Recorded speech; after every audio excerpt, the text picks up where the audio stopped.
Good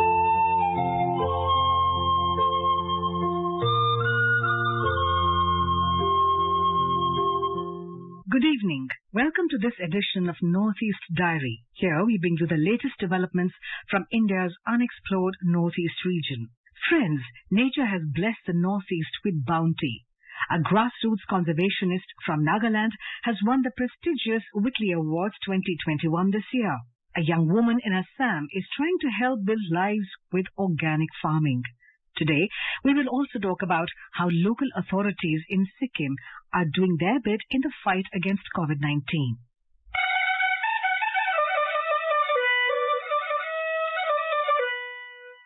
In Assam, a young pioneering woman in Jorhat is creating employment for all by choosing the route of organic farming. Our Dibrugarh correspondent has filed this report. A strongly motivated and confident young woman, Nabanita Das, hails from Jorhat district, has set an example in self-employment on one hand and providing livelihood avenues to many unskilled workers on the other through organic farming at Patiagaon, located at a distance of 9 km from Jorhat town. It is also a perfect inspiration of unemployed youths and women empowerment in the region. Nabanita Das, who is known as Pothar Konya, means daughter of agriculture field, began her journey as an agri-entrepreneur in her parental plot of land measuring 7 acres and started cultivation by driving tractors and plowing, and within a short period she was successful in producing black rice, red rice, joha rice and other vegetables. She later expanded her agriculture plot to 80 acres to create a history of success and achievement in agriculture. Earlier she was conferred felicitation by State Chief Minister, Agriculture Minister and even by Vice President Venkaiah Naidu. She was also taken to a field exposure trip to Vietnam by the Government of India. In 2010, she involved herself in organic farming without any formal experience in it. The product from her field has already generated high demands from consumers here, and as an organic vegetables carry better food value and nutrients. Presently, she can earn around Rs 80,000 monthly from the sale of vegetables and flowers, which was planted on her farmland.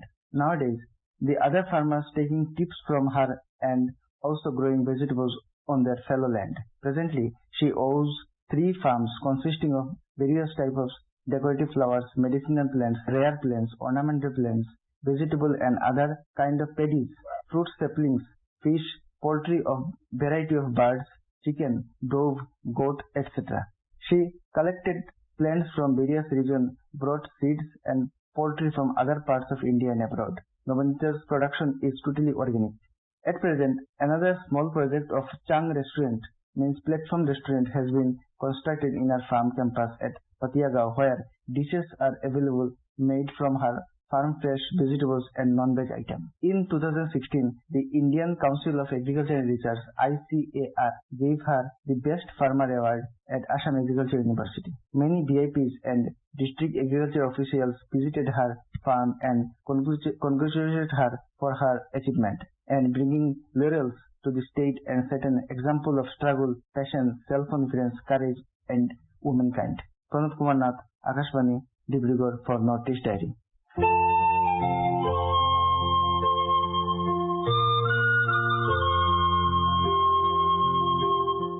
India is well acclaimed for her art and architecture. The history of Indian art is not only many centuries old, our art is highly rich and divergent. Apart from various schools of art, the vibrant artworks made by tribal communities of India have also carved a niche for themselves. The famous tribal arts of India include Warli folk paintings, Madhubani art, Bhil art, Gond, etc. The government has various schemes and programs to promote tribal art in different parts of the country.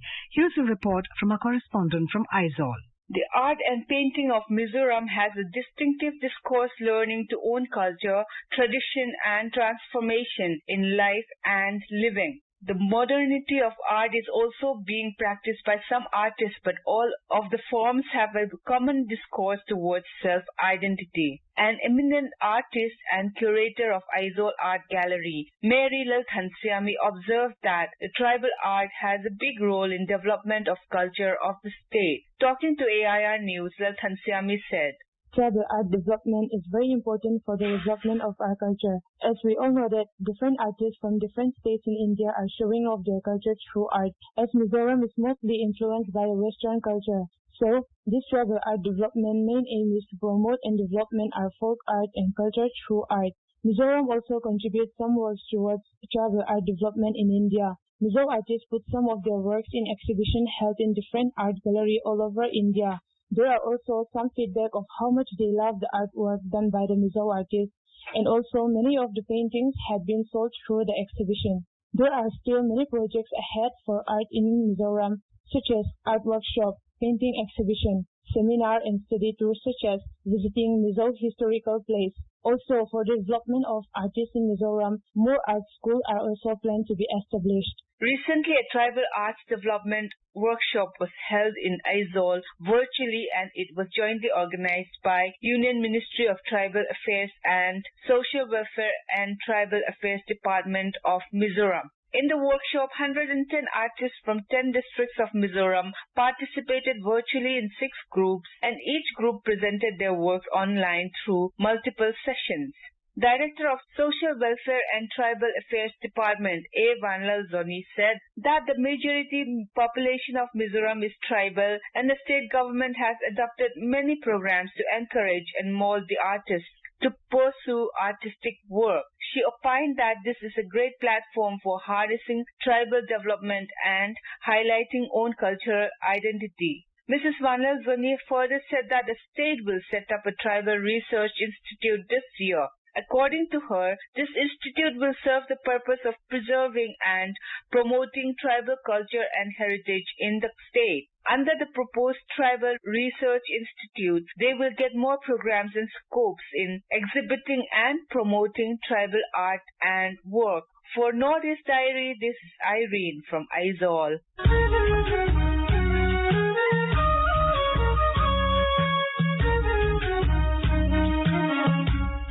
The Tangsa tribe in Arunachal Pradesh celebrated its main festival, Mohmol, on April the 25th. Mohmol is basically agriculture-related festival of Tangsas, which signifies the end of an agricultural activity or beginning of a crop season. Here's a report. Life and activity of tribal people revolves around agriculture. Mohmol festival of the Tangsa tribe in Arunachal Pradesh is one such festival. During the celebration, people chant mantras, offer sacrifices to deities for good harvest of their crops, prosperity of their livestock and wealth, and disease-free lives for their families and village community. Foods, drinks, folk songs and dances accompanied by rhythmic music of drum beats and gong reverberations are part of the colorful festival. As time of particular agricultural activity differ from village to village, time of their Mohmol festival celebration also vary accordingly. It is observed generally between April and July, but different villages celebrate it as per their convenience. In present days, the festival has been officially celebrated on April 25 every year, since it was decided by the community for convenience and common platform for all. Moreover, as the Tangsas have no definite date to mark the new year, they consider the Mohmol festival as to be the end and beginning of the calendar. The Mohmol is also a forum for development of new friends and acquaintances for the Tangsa people. Many strangers come into contact on this day, and it may become a permanent relationship later on. Especially it is common among the young boys and girls who may not their relations to grow into a lifetime partner. But seeing the present situations of the second wave of COVID-19 pandemic, the Mohmol celebration this year was just symbolic in nature in most of the Tangsa villages across the state. For Northeast Diary, this is Rakesh Tole, Air News, Itanagar.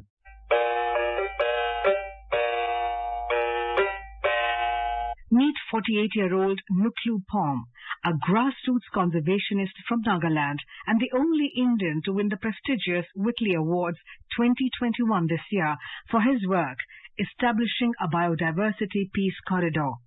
The award, also referred to as the Green Oscars, was announced on 12th of May. He is among the 6 conservationists from the Global South to be recognized in 2021 for their commitment to conserving some of the planet's most endangered species and spectacular natural habitats. His organization was recognized by the United Nations Environment Programme on the 2nd of November 2015 for their efforts towards conserving the Amur falcon. It is also a recipient of the India Biodiversity Award for the year 2018 and Government's Gold Medal Award 2021. Here's more from our Kohima correspondent, Aso Nuo. Born and raised in Yeongyumchung village under Longlan district in Nagaland, Nuglukpom learned early in age that Nagas have always coexisted with nature and depended on forests for survival. It was his grandfather who created the awareness in him as a child. Biodiversity conservation eventually became his passion as he went around witnessing the dramatic loss of biodiversity in the forest. It was when he established a community conservation project in his native village under the banner Yeongyumchung Community Biodiversity Area, which has received great success. To augment the initiative, the team also formed a community development society called Lemsa Chenlong, primarily focusing on conservation of wildlife and environment protection, besides taking up village development and education by reviving the Morong system of education, health and microfinance program. Nuglukpom was instrumental in advocating to more than 1,000 churches under Nagaland Baptist Church Council to observe the first Sunday of June as World Environment Sunday. To do this, he engaged himself in preparing drama, skits, songs, sermon, prayers and special speeches. The outcome of this initiative was that poaching greatly reduced, while in many places it has completely ceased. In less than a decade after he actively started taking up biodiversity conservation initiatives with his community, they saw a noticeable increase in wildlife. The success of community biodiversity effort is the restoration of flora and fauna and the habitation of many wild species. Nuglukpom shares with us after winning the Weekly Awards 2021. Wheatley Fund for Nature Award is an immense honor for myself, our team, our state of Nagaland and our country India, because the award will enhance our vision towards uniting communities, policymakers and scientists, respecting wildlife and transforming lives. And as we are passionate, we hope to create community reserves managed by indigenous people in the next few years. With the Biodiversity Peace Corridor, for which is being awarded the Weekly's Award, Nuglukpom hopes to bring communities across borders to join the Biodiversity Peace movement, to live in harmony with the entire ecosystem so that each harmonizes the other. This is Asunyo from Kohima for Northeast Diary. In West Sikkim's Yuksam, local authorities and the civil society have backed up government's efforts to curb COVID-19. Local youth, NGOs and the administration have come together to fight the virus, resulting in a safe environment for villagers. Here's more from our Sikkim correspondent. In West Sikkim's popular tourist destination, Yuksam, block-level administration, Gram Panchayat and local civil society have formed the Yuksam COVID Warrior Group to take measures to contain the spread of COVID-19 in the village. Since the first wave of the pandemic, the group of volunteers comprising members from NGOs, local youth clubs and the village administration have been at the forefront of initiatives related to checking visitors to the village, identifying containment zones and quarantine centers, creating awareness and sanitization, among other steps. A member of the Yuksam COVID Warrior Group, Ram Gurung, speaks about the formation of the volunteer group. जैसे जैसे सिक्किम पे Covid शुरू हुआ उसी time पे जैसे कि first phase में युक्सम कोविड वॉरियर्स करके एक व्हाट्सएप ग्रुप क्रिएट किया। जैसे कि इस व्हाट्सएप ग्रुप में सबसे पहले तो केएमसी और एनजीओस, डॉक्टर्स, एसडीएम, वीडियोस और हायर अथॉरिटी जितने भी लोग हैं इन सभी लोगों का नंबर कलेक्ट करके एक व्हाट्सएप ग्रुप क्रिएट किया। कोविड वॉरियर्स 19 युक्सम करके रखा था और व्हाट्सएप ग्रुप में एक मीटिंग कॉल अप किया और उस मीटिंग में वेरियस डिसीजन निकला कि कोविड वॉरियर्स का काम क्या होना चाहिए और गांव किस तरह सुरक्षित रह सकते हैं। इन चीजों में हमने एनालाइज किया था और उसी टाइम वेरियस डिसीजन लिया कि जैसे कि बैरिकेड्स बनाना है और उस पर चेकिंग करेंगे, जैसे कि पुलिस और लोकल एनजीओस का ड्यूटी उस पर रख दिया और कंटेनमेंट जोन कहाँ पे होगा उसको किस तरह कंटेनमेंट जोन को किस तरह सील करना है, किस तरह पब्लिक को अवेयर करना है, ये सभी चीजें जैसे कि कंटेनमेंट जोन पे है तो कंटेनमेंट जोन पे कब तक रहेंगे, डॉक्टर के सलाह के वजह से उसका भी काम किस तरह करना है, ये वहाँ पे हुआ था। और क्वारंटाइन सेंटर कहाँ पे बनाना है, जैसे कि उस टाइम सिक्किम के जितने भी लोग बाहर था उन लोगों को अंदर आने का परमिशन था, तो उन लोगों का क्वारंटाइन सेंटर कहाँ पे बनाना है, इस तरह का डिसीजन उस व्हाट्सएप ग्रुप के माध्यम से हो रहा था और अच्छा हो रहा था। कोविड वॉरियर्स 19 के वजह से आज हमारा विलेज अभी तक 0 कोविड रहा है। Another member, Divash Gurung, speaks about the initiatives. Village people are also helping us in that way also, because as you know, nothing comes free. So हम लोग जब भी sanitation करते हैं, like they voluntarily donated us in rupees of like 100 rupees with their own interest, so that we could able to like refill our that sanitizers, chemicals and all, so that it would be easier for us to perform again. इस तरह से we have been helping each other.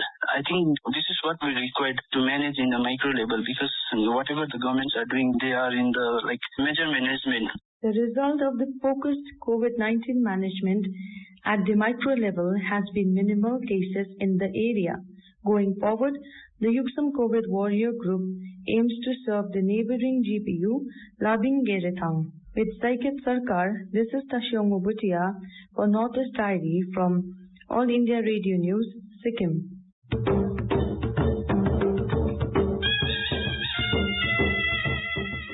As the entire state pulls out all the stops to escape from the clutches of the ongoing COVID-19 pandemic, Ramakrishna Mission Sohra is doing its utmost to help those living on the fringes of Shillong and remote areas of East Khasi Hills district, where the government is yet to establish proper healthcare facilities comparable to the likes of those in the capital city.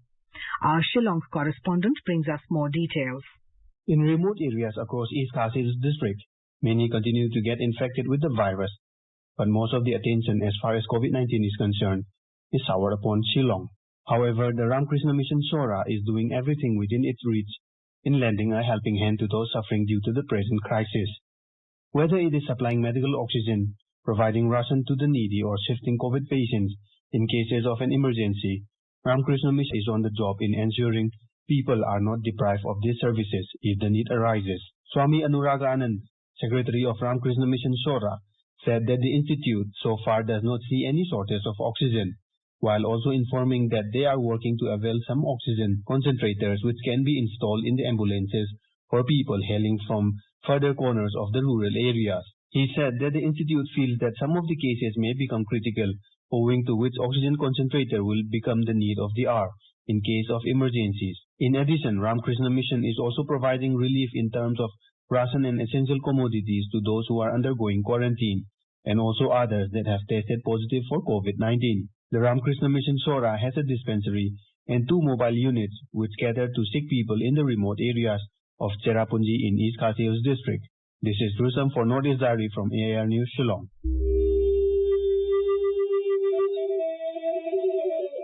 Well, friends, we all heard of the self-help groups known as SHGs, which are an informal association of people who choose to come together to find ways to improve their living conditions. In India, many SHGs have become a vehicle, and it encourages self-employment and poverty alleviation. SHGs of Ukhrul district of Manipur created national headlines in the country for making huge investments in Bandhan Yojana recently.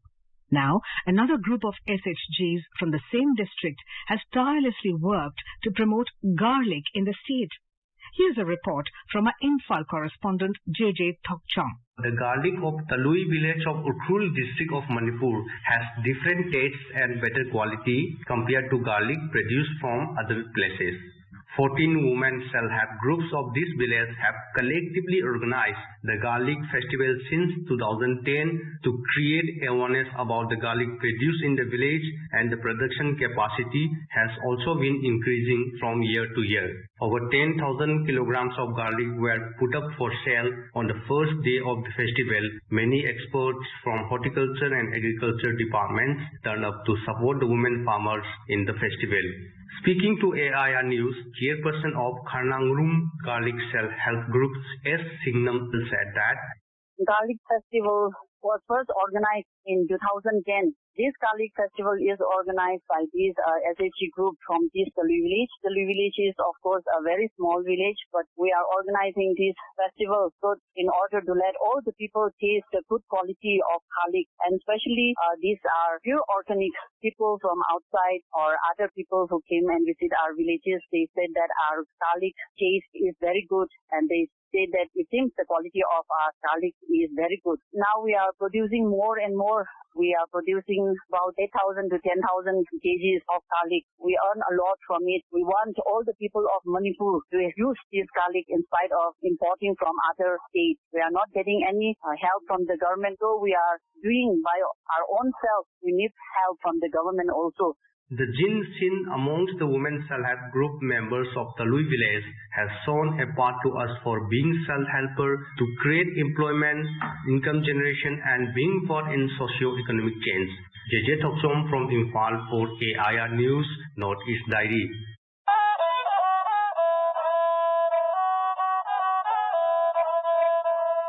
In this episode of Northeast Diary, we present you an interview of Dr. Sandeep Mahatme, who is the Director of Urban Development Department. He talks about the developmental project works undergoing in Tripura. Here's more from our Agartala correspondent, Rina Nongamaitem.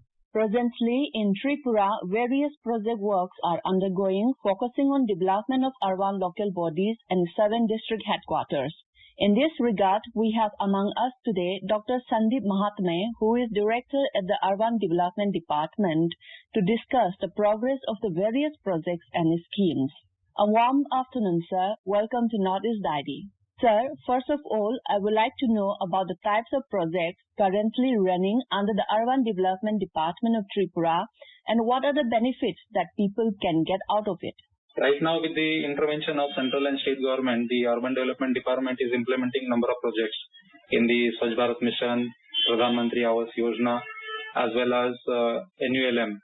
In addition, the state government's focus is on the infrastructure development in the district headquarters, towns, as well as 13 other ULBs. As well as a lot of work is also going in under the smart city component. So we are going to focus on in the infrastructure development of the 7 district headquarter towns, for which we have already received 200 crore rupees grant from 15th Finance Commission, and already 7 districts, they have started their planning works. The estimates are getting ready for drinking water, roads, then street lights, drainage, the basic infrastructure, as well as sewerage lies in some of the areas. So by end of May, some works would be starting, and hopefully by end of this 2021, almost all these 7 urban ULBs of the district headquarters, visible improvement would be seen. In addition, there is a ADB project for 19 ULBs in the state for the infrastructure development of these 19 ULBs on the similar components of the roads, stormwater drainage, drinking water and sewerage. So we are expecting that in next 3 years, there's going to be a lot of changes in the infrastructure of urban local bodies in the state of Tripura. In your view, sir, how are these projects going to improve the standard of living of the people? What do you think? Recently, the Ease of Living Index, Agartala has scored a rank of 11 at the national level in the cities having population less than 10 lakh. Central government's initiatives as well as state government's focus on the improving the quality of life of the people. All these projects are going to be very useful and going to make dramatic impact on the quality of life of the people in the urban local bodies, especially all the traffic as well as transportation, drinking water, sewerage management, all these street lights. These all issues are going to make a significant impact on the quality of life of the people. At the same time, the Government of India's focus is on housing for all. And Tripura, we have already provided almost 40,000 houses are already completed, and we received also first award in the Northeastern category at the national level, and remaining works are going on. So all these projects and initiatives of the state government as well as with the support from the central government, the quality of life of the people is going to improve a lot in next 2 to 3 years. Coming to waste management part, we have seen that a lot of waste is being produced in the cities, especially in Agartala. The markets are producing huge waste. What are the interventions of Urban Development Department to resolve this issue? We have started the construction of tertiary centers, secondary centers, as well as house-to-house collection of the solid waste with the help of self-help groups. Self-help groups we are targeting mainly. We have provided few equipments to them. We are also going to provide them e-cards in next 3 to 4 months so that they can collect the waste. They will bring that waste to the secondary centers. At the secondary centers, there is going to be segregation, and organic waste will go to the tertiary centers. So already we have finalized 14 sites for tertiary centers, and 4 centers, the location is being identified, and the tender process is already started. So location also they have almost finalized. So hopefully by end of this year, all these 18 tertiary centers and at least 71 centers, secondary centers would be functional. So as of now, 31 secondary centers are already functional, and remaining 40 would be functional by end of this month. So we are expecting that in next 6 to 10 months, a lot of significant improvement would be there on the solid waste management. At the same time, we are also focusing a lot on the behavioral change of the people. We have made number of IC activities for improving the behavior of the people.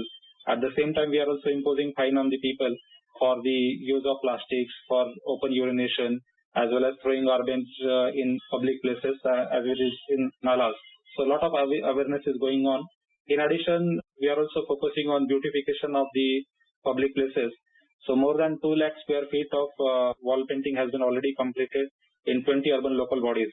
So all these activities we are doing under the Swachh Bharat mission, and there seems to be a lot of enthusiasm amongst people as well as all stakeholders, as a lot of IC activities are being conducted. The video vans, Nukkad Nataks, then big boards, hoardings, and interpersonal communication is taking place with all the stakeholders. And our SHGs are also working very promptly. So there's a lot of enthusiasm amongst the people in the ULBs, and they are taking Swachh Bharat mission, all the messages very seriously. Our Chief Minister has recently said about the construction of lighthouses in the state. So what are the new engineering interventions that were included under your department? Agartala is one of the 6 sites which has been chosen by Government of India under the leadership of Honorable Prime Minister. The lighthouse project was inaugurated. The foundation stone laying was done on 1st of January 2021, and the work has already commenced.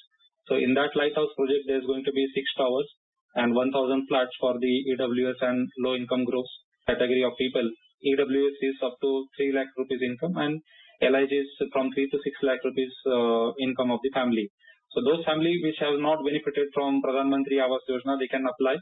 And the already awareness is going on. People have started submitting the applications, and the physical work is being monitored by the BMTPC, the agency of Government of India.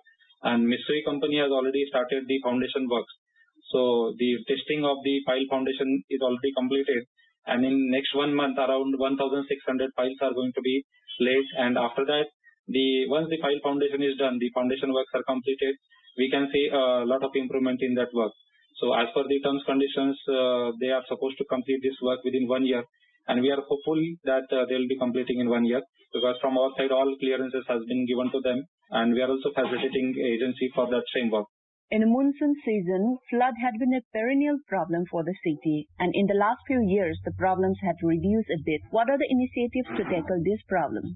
Honorable CM has directed that we are going to make a lot of interventions, and those interventions have already started making a significant impact. Last year, we have seen that there was hardly very few days where the flooding was there, because a lot of work was done under the smart city for the improvement of the drainage of low-lying areas. The pumps were installed, high-capacity pumps were installed for evacuation of that water, as well as with the smart cameras installed in the integrated command control system. The smart cities as well as AMC, they are monitoring during flood times that which are the low-lying areas, whether the pumps are working or not, whether water is being evacuated or not, and very prompt action is taken. And as a result of that, we do see a very little flooding in the urban areas in the city. So we are expecting that this problem will be tackled and very successfully in next coming 1 or 2 years.